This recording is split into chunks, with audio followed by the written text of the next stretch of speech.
Hello. I figure I'm going to show you how I make my homemade soup. I won't put any meat in this time.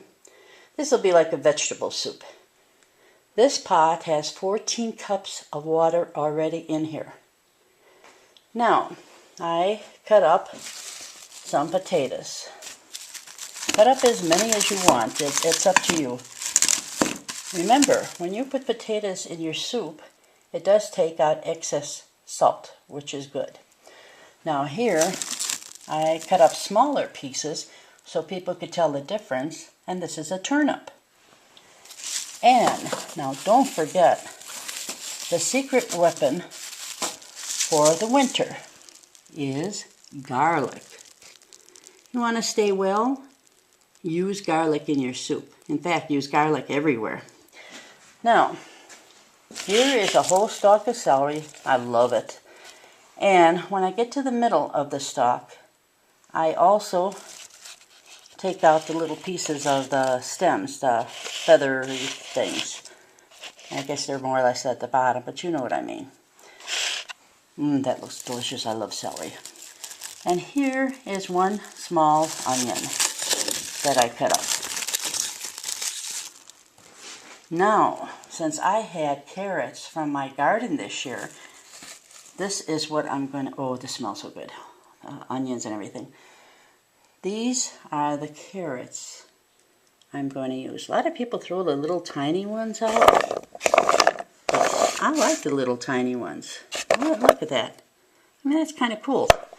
So this is the amount I'm going to throw in my soup. Now, I'm going to be using dry parsley. I mean, look, it's nice and green. And I put maybe a tablespoon in my soup. Now here, I get my soup base. And this is chicken soup base. And I get this from a Mennonite store also. And you use what you need for taste, for flavor. Now, I'll put this down. It's better than me holding it.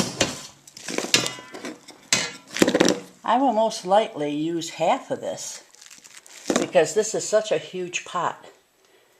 And as it's cooking, you also can add more water to it or leave it like a stew, but I like more water.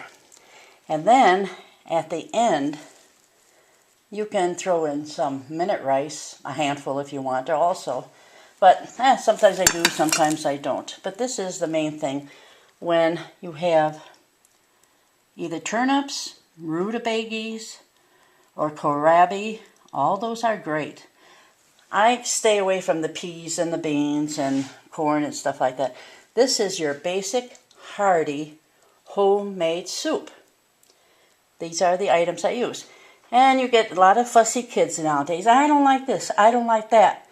Well, here's a trick if you want to try it. You want them to get all these good vegetables, right? Well, after they're cooked, take them out and put some in a blender and blend them so fine. And then add some liquid soup without the big vegetables. And they won't even know they are eating all these vegetables. Pretty cool, huh? Don't forget, you can add your pepper or whatever else you want. But this is a hearty, hearty soup. But don't forget the garlic. We don't get sick here in the winter. I will continue this when it boils, and I will show you how to make dumplings for your soup. And then later, I will show you how to make homemade noodles.